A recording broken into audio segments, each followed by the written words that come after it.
Halo semua, selamat datang di channel bersama dengan saya AMG. Ini Realme C1, HP termurah dari Realme untuk saat ini. Saya sudah menggunakan HP ini selama 1 bulan. Selama penggunaan saya menemukan ini sebenarnya HP yang bisa saya bilang sih menarik. Banyak hal-hal bagus yang disematkan pada Realme C1. Walaupun begitu tetap saya juga menemukannya beberapa kekurangan dari Realme C51. Temukan jawabannya dengan menonton video ini sampai selesai. Sebelum saya lanjut ke pembahasan, tidak pernah bosan, saya butuh dukungan dari kamu semua. Khususnya nih buat kamu yang belum subscribe, ayo dong subscribe channel ini. Lalu aktifkan juga ya bel notifikasinya. Untuk kamu semua yang menonton, jangan lupa menekan tombol like. Walaupun hadir sebagai HP 1 jutaan, Realme C51 tetap membawa desainnya ini terbilang cakep ya, dan nyaman juga digunakan. Misalnya pada back covernya ini terlihat ada perpaduan finishing matte dan glossy disertai 3 kamera boba. Desain seperti ini bisa menjadi ciri khas tersendiri. Selama menggunakan HP ini juga saya merasa nyaman di tangan. Misalnya finishing datar pada frame dengan bodinya ini terbilang tipis, hanya 7,99 mm, membuat HP ini terbilang cukup compact. Jadi terkadang itu ketika saya harus menggunakan HP ini dengan satu tangan ini masih saya rasakan cukup nyaman. Feel solid juga masih terasa. Interface yang dihadirkan cukup lengkap. Mulai dari sisi bawah dipenuhi speaker, port USB-C yang bisa berfungsi sebagai OTG juga, lalu ada mikrofon dan port jack audio. Di sisi kanannya itu terdapat SIM tray 3 slot dan di sisi atas itu polos, dan terakhir itu di sisi kanan terdapat tombol volume dan power yang dimana sekaligus sensor sidik jari untuk membuka kunci layar. Respon baca sensor tersebut tergolong kategori cepat dan akurat. Sementara untuk visualnya ini Realme C51 hadir membawa layar seluas 6,74 inch. Termasuk kategori terlihat cukup luas ya. Kualitas layar yang dihadirkan juga masuk kategori cukup bagus. Membuat saya tuh tidak mempermasalahkan frame hitam yang mengelilingi layar itu terlihat tidak simetris. Misalnya pada frame sisi bawah itu terlihat sedikit lebih lebar. Panel IPS LCD yang dihadirkan terbilang mampu memberikan tampilan warna tidak terlalu pucat. Kalaupun ingin mendapatkan tampilan warna sesuai selera, bisa diatur melalui color temperatur. Resolusi HD Plus masih mampu memberikan ketajaman yang bisa saya bilang sih enak di mata. Layar Realme C51 juga sudah support refresh rate 90 Hz yang akan menyesuaikan sesuai aplikasi yang dibuka. Intinya nih selama penggunaan saya akui kualitas layar Realme C51 masih memberikan kenyamanan dari sisi visual. Untuk di bagian softwarenya sendiri, Realme C51 sudah berjalan pada Android 13 dengan tampilan antarmuka Realme UI T Edition. Dari segi tampilan UI, jujur nggak ada yang saya keluhkan. Hanya saja buat saya sih, saya kurang suka ya melihat tampilan pada setting dengan jaraknya ini agak jauh, serta ikon pada menu bar ini tergolong besar. Jadi kalau saya lihat sini kayak makan tempat ya. Ini sih balik lagi ya ke selera masing-masing. Kekurangan lainnya pada Realme UI ini saat masuk ke app drawer. Ketika saya swipe ke app drawer langsung muncul keyboard virtual yang dimana ini terkadang tidak sengaja ketekan. Jadi sedikit mengganggu. Urusan performanya sendiri, Realme C51 mengandalkan chipset Uni SoC T612 dipadu CPU octa-core. Chipset yang dihadirkan tersebut membuat performa Realme C51 selama penggunaan saya tergolong cukup mampu menjalankan aplikasi-aplikasi hit saat ini. Termasuk saat saya gunakan ngegame seperti Mobile Legends ini lancar dimainkan pada pengaturan frame rate dan grafisnya tinggi dengan HD mode aktif.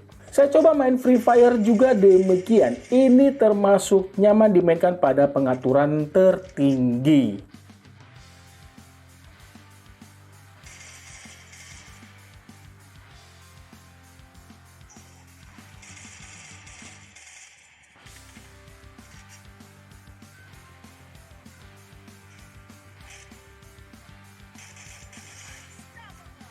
Mungkin yang akan menjadi masalah khususnya bagi mereka yang senang menginstal banyak aplikasi, Realme C51 ini hanya menyematkan RAM 4 GB.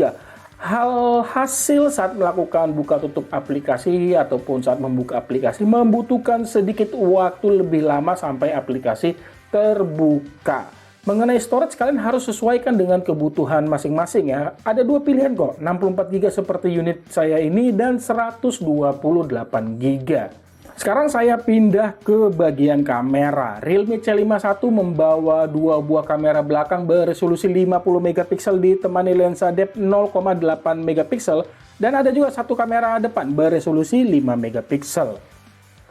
Mengenai fitur yang dibawa terbilang cukup lengkap. Hanya saja buat saya tuh kurang suka tuh HDR-nya ini selalu aktif saat buka kamera dan fitur beauty juga demikian saat pindah ke kamera depan. Ya ini sedikit ada harus usaha ekstra untuk mematikan HDR dan ataupun fitur beauty. Masalah juga saya temukan walau mode HDR ini sudah saya matikan tetap terjadi processing foto HDR. Jadi bisa saya bilang semua foto yang saya tampilkan di video ini HDR-nya dalam keadaan aktif.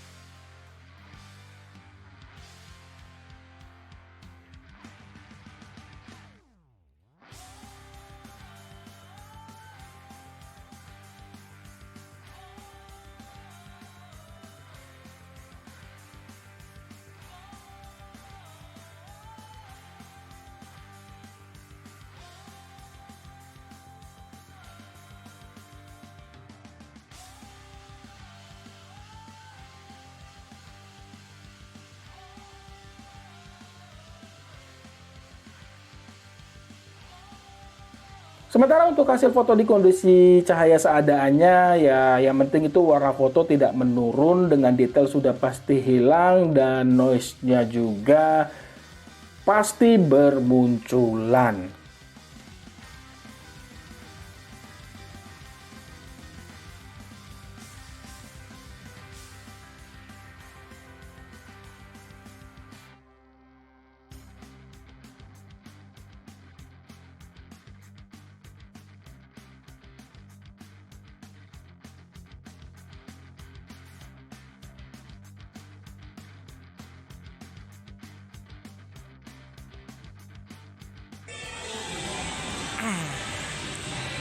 Oke, ini hasil perekaman video kamera Realme C51 ya di dalam ruangan, atau ini lagi di dalam mall. Kalau saya lihat sih untuk kualitas gambarnya ini masih kategori termasuk terang ya.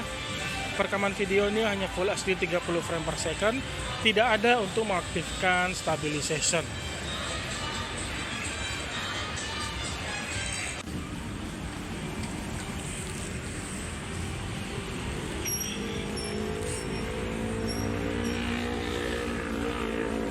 Oke, ini dia untuk hasil perekaman video kamera belakang Realme C51. Resolusi Full HD 30 frame per second, tidak ada IIS ya, tidak ada peredam guncangan. Dan ini kondisi di malam hari.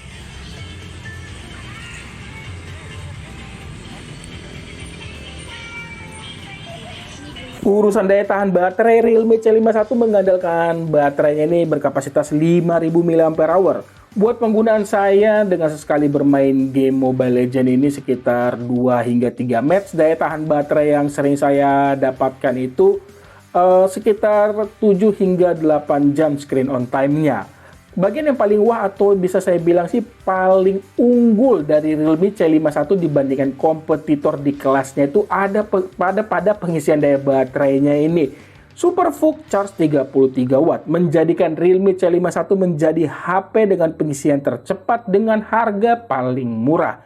Membutuhkan waktu 1 jam 14 menit mengisi baterai dari 1 hingga 100%. Sebagai penutup, saya masuk ke kesimpulan. Berdasarkan penggunaan saya selama 1 bulan, bisa saya katakan ini Realme C51 walaupun hadir sebagai HP 1 jutaan, Realme C51 ini benar-benar membawa poin-poin yang wah untuk HP di kelas 1 jutaan ya.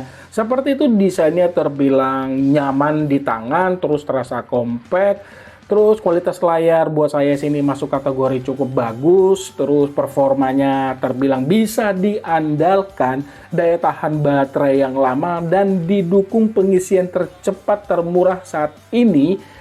Dan sudah pasti juga ada dukungan NFC ya.